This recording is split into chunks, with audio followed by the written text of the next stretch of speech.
All right. What is up, everybody? Welcome back to the Best Self Blueprint. So, as you all know, the mission of this podcast is to bring on people with the knowledge, insights, and experiences as to what it takes to move that dial towards truly becoming the best version of yourself, whatever that may mean to you. So, before we even get started, again, this is a free resource, but all I ask is hit the like button, hit the subscribe button.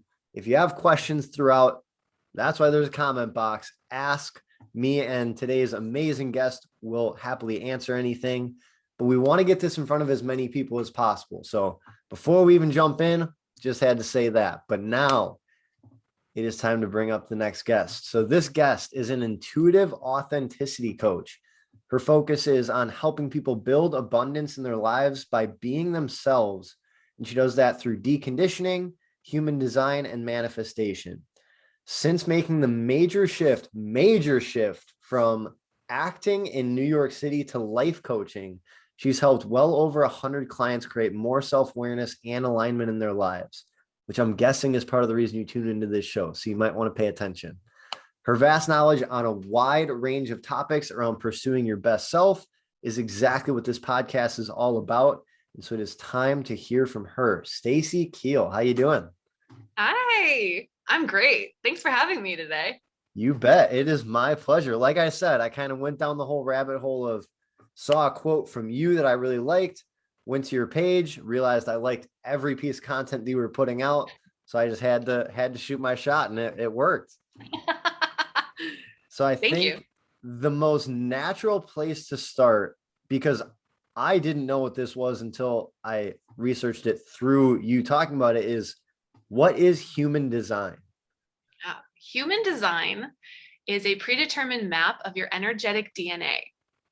It's based on the time and place you were born, very similar to astrology, but it is also rooted in science. So it's ancient wisdom and science, which is a pretty cool thing to say. It's that like really unique crossroads between science and ancient wisdom. It is a tool to help you create more flow and ease in your life and less resistance and tension. It's just a way to use your unique energy to create more alignment in your life and really build abundance in the life that your soul craves, that you actually want to be living. Yeah, so that's something, I mean, just getting right into it. So one of the quotes that you put is alignment is created through energy, not ration, I believe was what you put. So I'm guessing this is what you're like starting to get into, but like, what do you mean by that? Yeah, this is a great question. This is a great place to start, actually. Perfect. So I'll give you a little bit of backstory of why we believe this in human design. When we were created on this earth, right, it was all about survival instincts, right? Running and surviving from this lion that's chasing you. And then we had an energetic evolution in 1781, where it became less about, how do I survive and stay alive, and more about why are we even here and what is our purpose in this life. And through that, it becomes less about our brains running the show, less about, okay, what's the strategy here? Do I climb the tree? Do I hide behind the bush? I don't want to get eaten.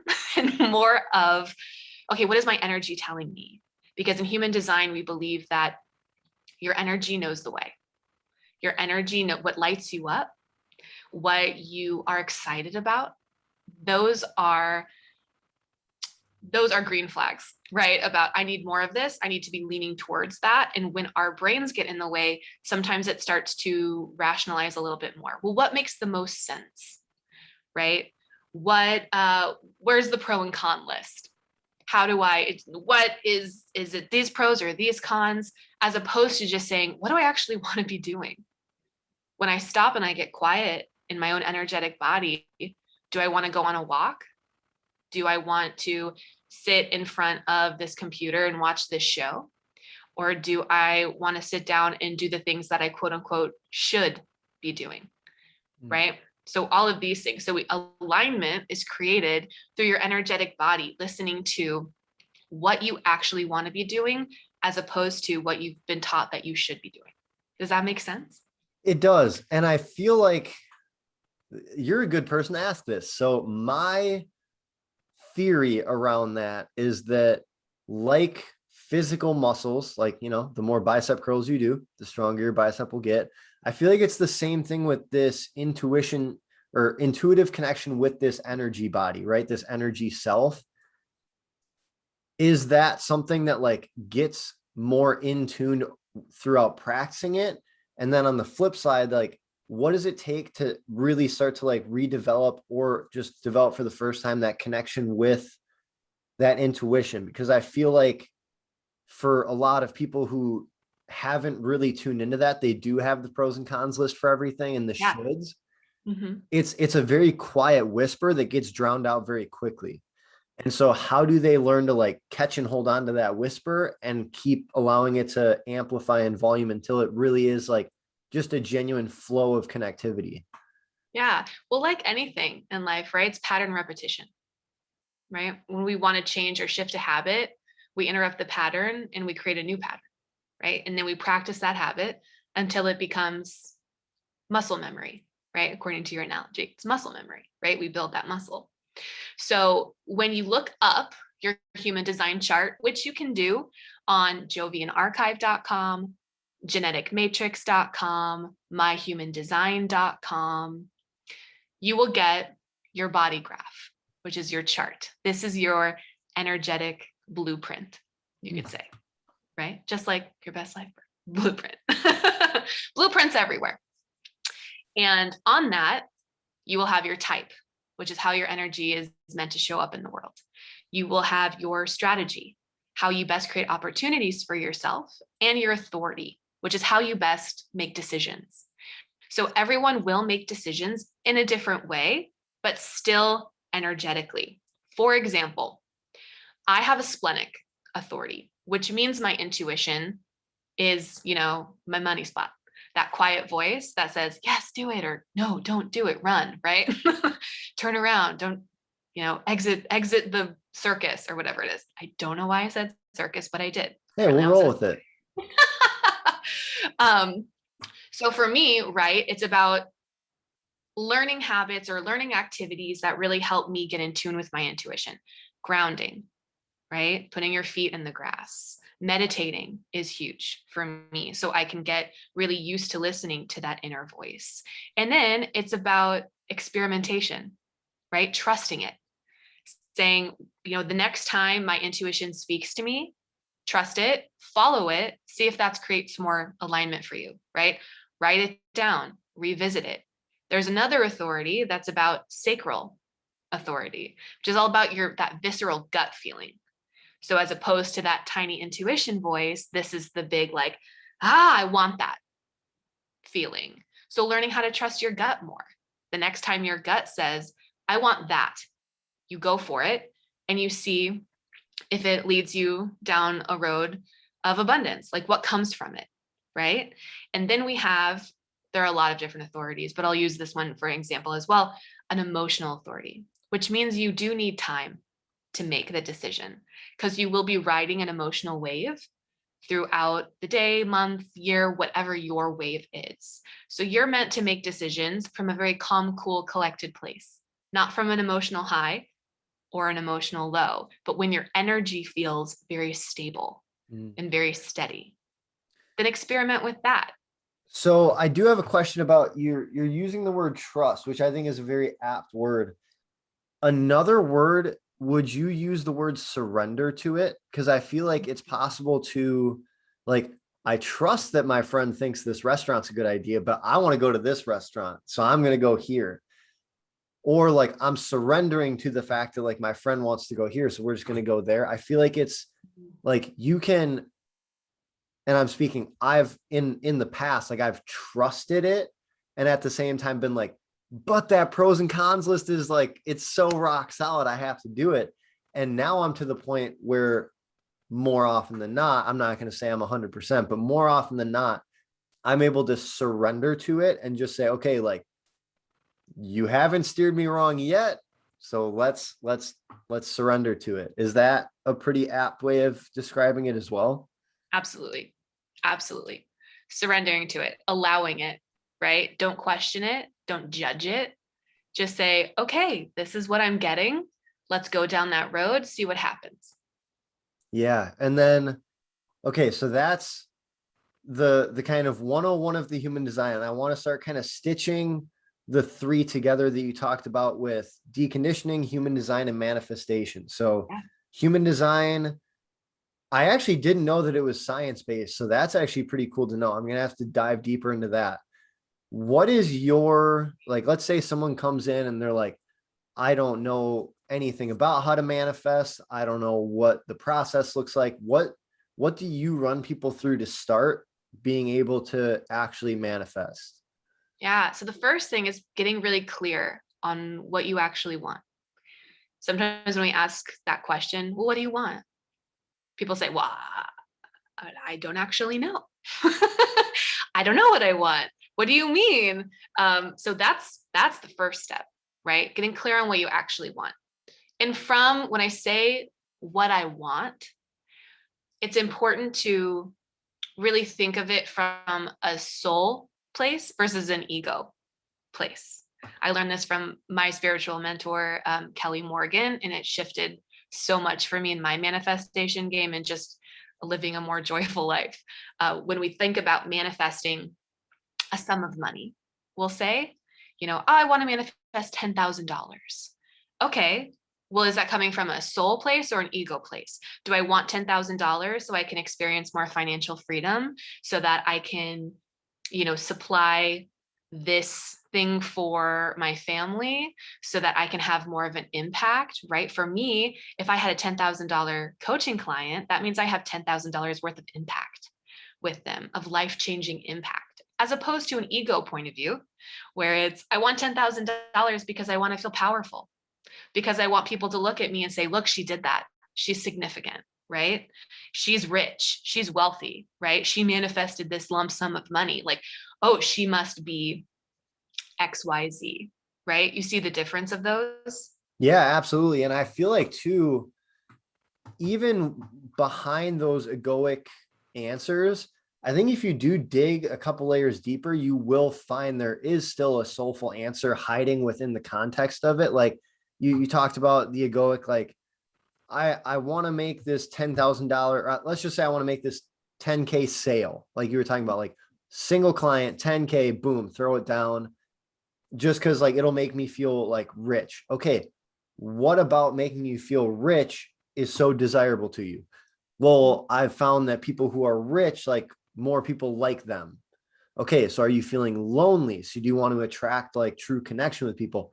And so I feel like if you start to like unpeel the layers of that egoic answer, you do kind of eventually break through to something soulful. But then again, that's where it kind of goes back to like, okay, what do you really want? Which is, Yeah. I think, a really good way to put it. Like you can say what you want, okay, but what do you really want? Yeah, absolutely. And you're right. When you dig deeper, you can absolutely find a soul-based manifestation. But I think sometimes for a lot of people, it's like that significance value. I just want to feel important. I don't feel important in my everyday life, but if I had this thing, then I would have more power and significance. So you're right. You can dig deeper, and it's important to do that until you find the soul manifestation.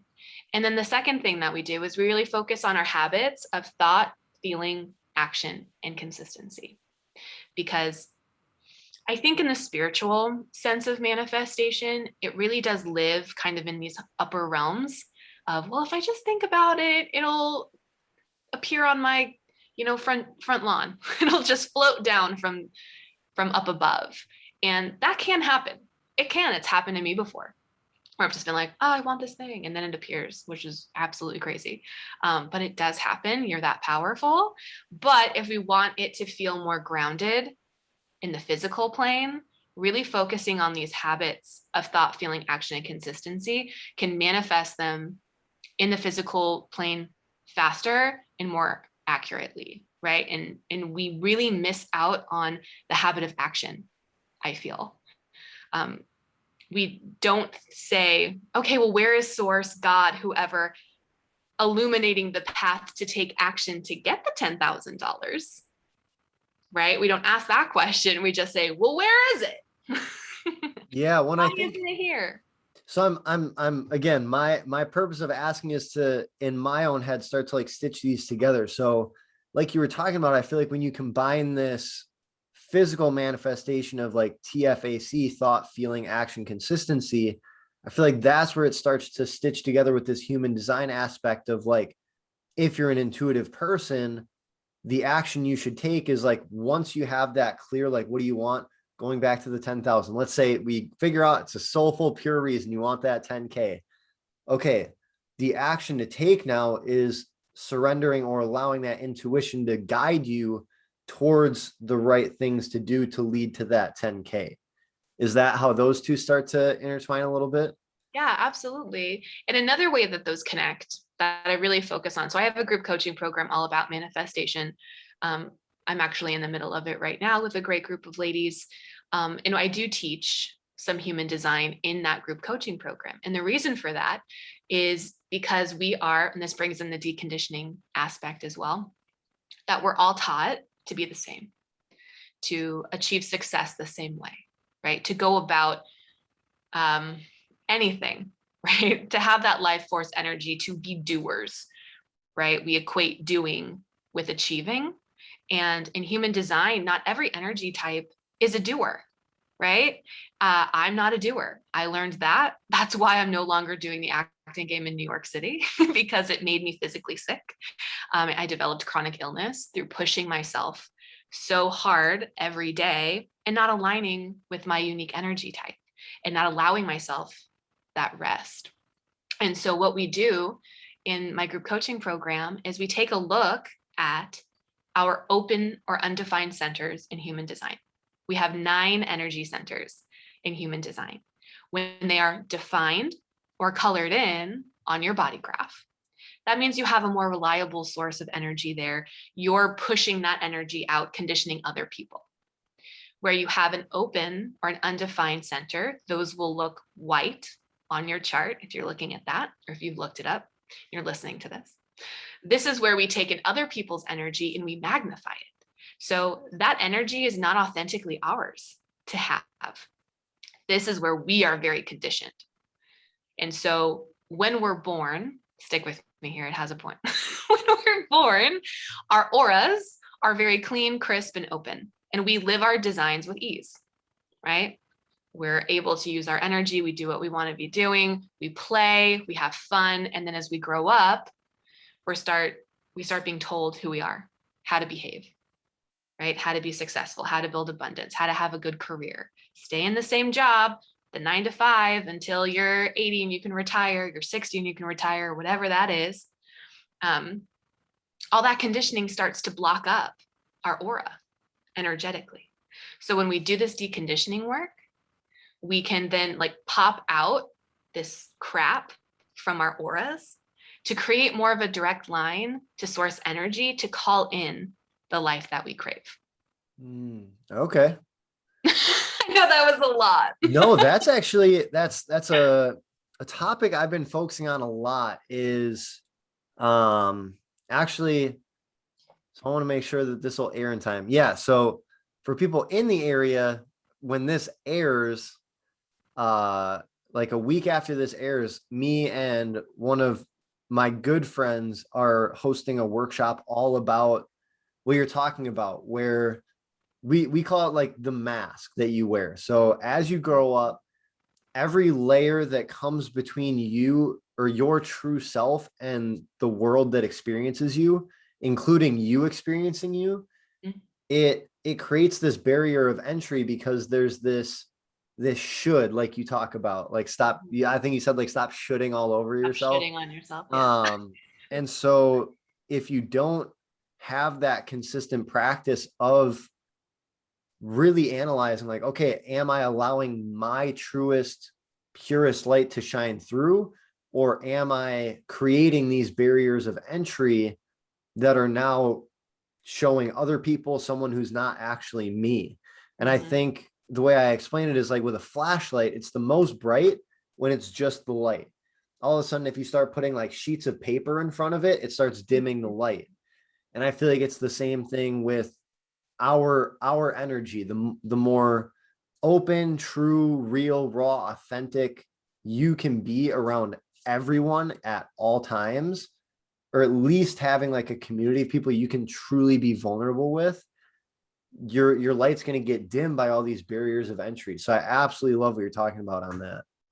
Yeah. And it's important to do this work and to look at, to have the awareness. It's all about awareness, really, at the end of the day. Because if you don't know your human design, right? If I didn't know that my energy type in human design is not a doer, and that my gift is in my perspective, how I view things. I can see a project or a group of people and I can say, hey, I know how to make this more efficient, right? I'm not meant to work 8 hours a day. I'm meant to work like 3 to 4 and then spend the rest of the time for input. And without that awareness, I would still be in New York City. I would still be running myself into the ground. I would still be living a misaligned and an unhappy and an unjoyful life trying to put myself in this box. And what happens with the open centers is because we're taking in other people's energy and magnifying them there.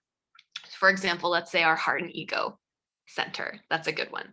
This is where a lot of our worthiness lives. This is where our motivation lives. So we'll say like a Tony Robbins seminar. Tony Robbins has a defined ego center. He has a consistent and reliable sense of motivation. No surprise, right? But if you have an undefined center and you go to a Tony Robbins seminar, while you're in his presence, you feel unstoppable because you're taking that in and you're magnifying it. And you're like, I am so motivated. I'm going to take all of this home. I'm going to change my life. I'm going to shift my patterns. I'm going to do everything I can to create abundance for myself. And then you go home and you're no longer in his energetic field. And all of that is gone. Without that awareness, what do you say to yourself? Why? What happened? Why am I not good enough? Why am I unlovable? Like, how come I can't do this on my own? I'm unworthy of having this life because I can't stick to it. When in reality, that energy was never yours to have. Yeah, so that is what really fascinates me about this. And I feel like this is entering the should all over yourself territory. So I'll tread lightly, but I feel like that's one of those things where everyone wants that energy, right? Like they go to the Tony, that's why they get so amped up, is because that energy resonates in a way that like excites you. It's not a type of energy that lulls you to sleep or makes you anxious or frustrates you. It's a very like fun, exciting, motivating energy. And so I think about like, if I go to that Tony Robbins seminar, that space is empty, it temporarily gets filled with his energy. Two questions. One, is there a way to retain that long term? And two, even if that's possible, is that something that's like a no-no because it's like you running yourself into the ground where it's not meant to be that way? Yeah, good question. You're not meant to have a reliable sense of motivation if you have an undefined or an open ego and heart center. It does not make you worse or better. It's just different. And the really cool thing about human design is it teaches you how to use this and leverage it. So if you need to feel motivated for a certain project or a 5K or whatever it is, you can, if you have the knowledge about the people around you, right? If I knew my best friend had a defined heart and ego center, I could say, hey, you want to co-work, right? Do you want to come on this 5K with me? And then you purposefully latch on to that motivational energy, you use it, but then you have the awareness that when it's gone, it wasn't yours to begin with, and that's okay. So your motivation will ebb and flow, and that's beautiful for you. And for another person who has a defined center, that's reliable. So it's about leveraging the energies around you as well when you need them, but knowing that they're not authentically yours. Yeah, that's so interesting to me. So I'm thinking about basically like a big pitch black room that all of a sudden gets filled with these rainbow lights like bouncing and reflecting off of each other. Mm-hmm. And it's like if there's an open pocket, that light gets filled. Otherwise, there's another beam coming out. Now, like with this, so I've got so many questions. Let me think about where I want to go with this. So Yeah. if you have, let's just say you're 9 for 9, you're batting 1,000, all Mhm. of yours are filled, they're colorful, you're radiating all of this light. If there's a lot of people around you who have multiple empty ones, does that start to drain your energy being around people like that? Or does that not have much of an effect? It's a great question. I think it depends on the people you're around, quite honestly. If you feel aligned with them, if they're like your soul family, if you've been around them for a while, like giving that energy out will not drain you. But if you are in an environment that doesn't feel very good, that your energy is already like, again, right? Like a work environment that you don't like your job, you don't like how you feel at your job, and you're conditioning other people out with your defined centers, you're automatically going to feel exhausted and depleted and frustrated anyway. Mhm. So when you're in the right environment, you won't. It's just a reliable sense of that energy being pushed outwards. Interesting. Yeah, I've been really big on, and this is talk about alignment. It's really interesting timing having you sit down with me right now because I've been so enveloped in the idea of just energy in this life, whether it's physical, mental, emotional, spiritual energy, and how to increase the amount of energy that I have, increase the stability of it, and then increase the impact of it on other people. Because I think oftentimes, too, the reason I asked that question was I feel very full because of the amount of work that I've done in this space that my personal energy, if this is the cup that, this is as much energy as I can hold, I feel I'm consistently getting it to the brim. And then when it overflows, I find a decent spot to put it. Mm. But I still feel there are ways to, almost turn it into, the analogy I used with a friend was like a fire hydrant, where you just pop the lid off that sucker and it just doesn't stop. And then you can just free flow it like wherever you want. Mm. Is it similar to this where like you can amplify this energy, or is it pretty much like you're whole, or like you're colored or you're uncolored in that certain area? Yeah.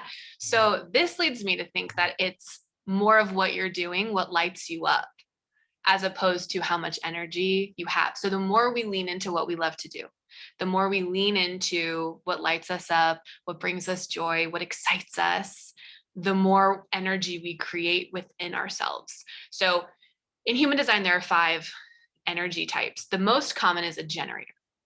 This is a doer. You are life force energy. The more you do what lights you up, the more you overflow sparkle. Generators' auras are very open and inviting anyway. So people like really want to get in on that. Like if you're a generator, people want to be near you. They want to work with you. They want to feel that. But if a generator is not doing something that feels aligned, like working in an office, being an accountant, if what they really want to be doing is coaching or dancing or whatever that is, then they're not gonna feel that. They're gonna feel frustrated. They're gonna feel depleted and exhausted. So I think the secret there is really finding what you love and leaning more into it. Because I can already tell, like you love what you do. Absolutely. Yeah. Yeah. Yeah. So that, I guess that answers my question. But yeah, so that was something. And I feel like a big part of it is too, when you think about like the different vibrational frequencies that come with the different emotions, I feel like maybe it's that connection between the higher frequency and the amplified energy that comes with that. So it makes a lot of sense. But yeah, just I figured you would be the person to, dive down that rabbit hole with. But one overarching topic I think that's covered everything that we've talked about is that no matter who you are, no matter what type you are in all of these different areas, with the right tool, like everyone is designed for greatness. And it goes with your quote that everybody is designed for greatness. It's just that greatness looks different for everybody. And I think what really frustrates a lot of people is like going along the lines of like a blueprint. That's why at the beginning I say, whatever that means for you, because I think so many people are like, oh, I just paid $500 for this coaching class and they told me everything they just did. And I did everything they said and it didn't work.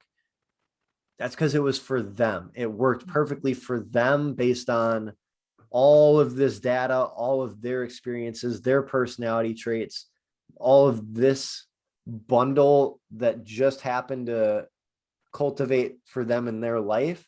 And so, what is your advice when someone comes to you and they say, like, I know I can achieve greatness, but I've had all this stuff laid out and it's just not happening? Do you go back to like, that's because you're not them, like you have your own new set of traits?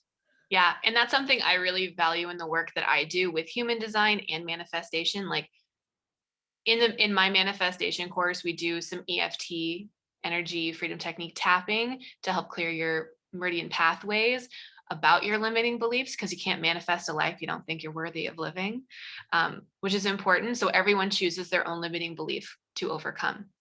We go through our different open centers, which are different for everyone. And then we break down, the different step-by-step practices you can put together with what feels good to you. Because if I say, hey, you need to be spending 30 minutes every morning in deep meditation in order to manifest the life you want, people are going to be like, oh, that doesn't feel good to me. Mhm. I don't really know if that's for me. And so it's taking these different practices and saying, well, maybe it's not 30 minutes for you. Maybe it's 5. Maybe that does the same thing, right? Because if you can't, the habit of consistency, right? What does consistency mean to you? Does it mean doing your manifestation practice every day at 7 a.m.? Or is it maybe 4 days a week when it feels right?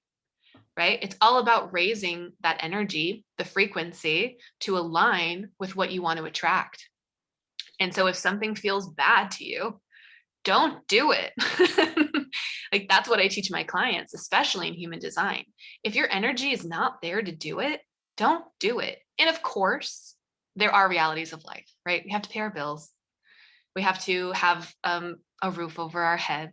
We have to eat food, all of these things. And when that gets in there, people say, well, I can't do this thing because I have to work, right? It's about balance. Okay, well, while you're working at maybe finding what you want, the job that you actually thrive doing, maybe it's spending an hour after work doing something that you love, painting, moving your body, right? Meditating, doing some yoga. So it balances out there. And then you can start, really prioritizing the things that you love to do. Yeah, so this is something, and I will fully admit I got very lucky in the fact that I stumbled upon these types of practices very early on. So I knew, like, and I'm sure you can understand this, I was so misaligned that I physically felt uncomfortable with the physical reality of like what situation I was in. And I wasn't in a horrible situation, but I was kind of doing what you were talking about at the beginning of like in college, pursuing a good degree to get a good job to work. Yeah. And I will never bash that because there are a lot of people that is perfect for. Yeah. But it was so out of alignment for me. And I think I have kind of that gift of picking up on that, but it was physically like I felt clenched is the best way to put it. Mm-hmm. And so I very much lucked out that early on, I was very aware, reading the right books, talking to the right people that set me on a trajectory to pursue my passions, my greatness based on me, like the real true me, untethered, deconditioned, all that stuff. And I'm thankful for that. But there are a lot of people who did not have that stumble upon them. And so for people like you were talking about who let's say they're already in their career, they have a spouse, they have kids, they have a mortgage, they have all this stuff. So they have that responsibility to keep that income coming in. However, they're now in a position where they know their passion is over here. They know how physically uncomfortable their current career is making them, but they say, like, you don't get it. I can't make the switch. And even if, you know, they're painting for an hour after work or rollerblading with friends or doing these things, they still have that 8 to 10 hours a day, 5 days a week that they're stuck. What's your advice for people like that? Because that's something I think really kind of chains people, is the Yeah. idea that they're stuck. They can't get out of it. Mm-hmm. Well, first I would ask them to look at that phrase. What can't you do? Right? Mm, Like, are you using those? Like, can't is a very definitive word. I can't leave my job. I can't do this other thing that makes me happy. Right? So first, really break down that belief. Why, like, what's underneath that? What's the real fear? Right? Is it the fear of not having that security and that certainty? Is it the significance, going back to the soul versus ego? Right? Because we all have choices in life, right? And I think after I say, let's examine the word can't, define that, what that means for you. Honestly, I would say, look up your human design chart. I truly would. I would say, let's look at your chart. Let's see where you're living in alignment and where you're not, because that can influence a lot, right? If it's a matter of being a generator, right? And saying, I'm full of frustration. I haven't felt satisfied in years. I'm unhappy. I'm on this course to burnout, right? That's huge, burnout, especially for everyone right now in this like collective space that we're going through. It's looking at these things and saying, okay, what's the tiny shift we can make today, tomorrow? Getting clear on what you want. Where do you want to go? You're here now. What do you actually want to be doing? And then we take a look at the chart and say, okay, well, you're not doing what lights you up. Maybe you have a 1 in your profile, which in human design is your innate archetype. I have a 1. That's the investigator. Are you not allowing yourself to dive deep into the things that spark your energy, to really become the authority on that thing? And as we tweak and shift the different parts of our design, we automatically start to feel a little bit better, a little bit lighter. Because when you're burnt out and you're working the job that you hate, that you feel like will never get better, that you can't leave, you just give up. It's saying, fuck this. Sorry if I can't say that. go for it. Let it fly. Fuck this. What's the point of living this life, right? And again, with the conditioning, we're taught that, it has to be a struggle, that the only things worth having, you have to work hard for. You want to run your own business, you have to work 80-hour weeks, which, let me tell you, is not true. It's not true. You don't have to do it. But it's about, looking at these beliefs and deconditioning them and saying, how can we create better narratives for ourselves? Are we really stuck in this job, or can we make more aligned choices? It's about creating that freedom. And it all Yeah, starts here. I completely agree. It's just that's a conversation I tend to be running across quite often. I wanted to pick your brain about it, but Yeah. I think it's funny. As we're progressing through this conversation, I keep going back to that part in the movie The Notebook where he's like, "What do you want?"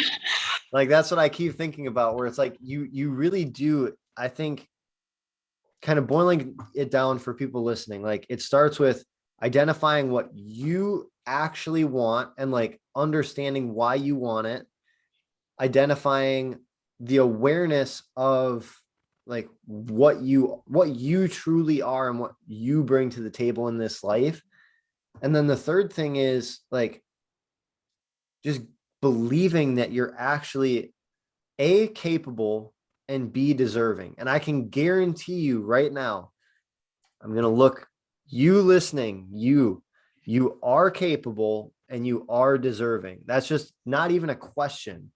And as soon as you get over, which easier said than done, the lack, the negativity, the self-judgment, self-criticisms, that limited mindset of, well, it's easy for you to say, but me, I'm telling you right now, it is possible if you put in I'm just calling it the TFAC, the thoughts, the feelings, the actions, and that consistency of identifying what you want, creating and improving that level of awareness, and just continuing on that journey.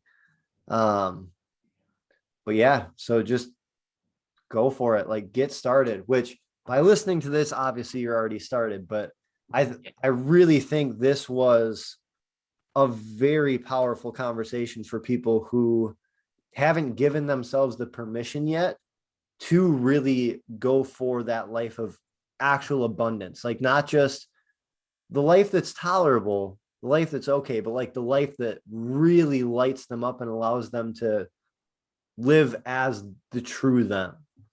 Yeah. And permission is a great word to use there, because human design gives you permission to be your most authentic self. I communicate designs to my clients and they're like, I can do that. I I never thought that. I thought that was bad. Like I thought I wasn't allowed to live that way or express myself this way or feel this feeling. And it's like, no, the more you do that, the more alignment you create, right? And so it's having your most authentic self reflected back to you. And you get to say, wow, I have validation and I have permission to actually live in energetic alignment. It's a powerful thing. I'll say that. But Sure. also, one thing that I always want to disclose when we're talking about things like this, once there's a good news section and a bad news section for people listening. The good news is as you begin to level up your awareness and as you begin to dial into these things, it becomes much easier to just at the snap of your fingers, like get back to that state of really checking in with yourself, really listening to that intuition, really going back to the core fundamental belief and capability that this all is for you. The downside is there's really no destination. It's just a journey. It's just a process. But what makes that so cool is now you're playing an infinite game.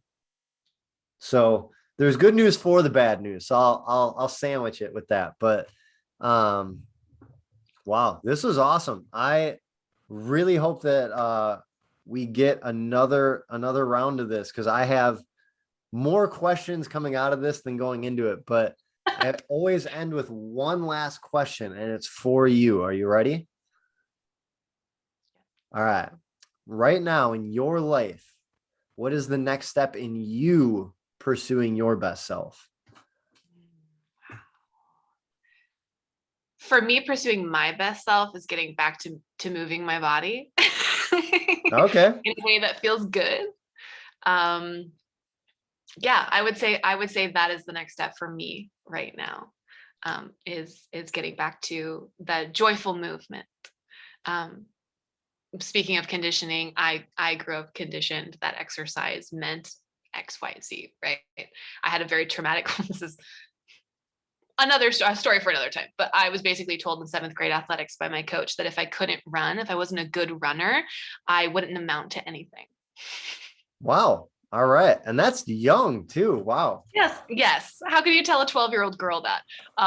So that's been a lifetime of healing that wound and deconditioning that, because that's what I was taught at a very developmental age. But now I'm getting back to the joyful moving, and that's important too. So we can celebrate that as well. Well, in my very biased answer as a health and fitness coach, I think that's a great answer. Yes. But in all seriousness, Stacy, thank you for coming on. I really appreciate the fact that you yourself were willing to make that jump. Like once you identified, that this was that unlimited, authentic version of who you are, you surrendered, you trusted, you gave yourself permission to pursue it.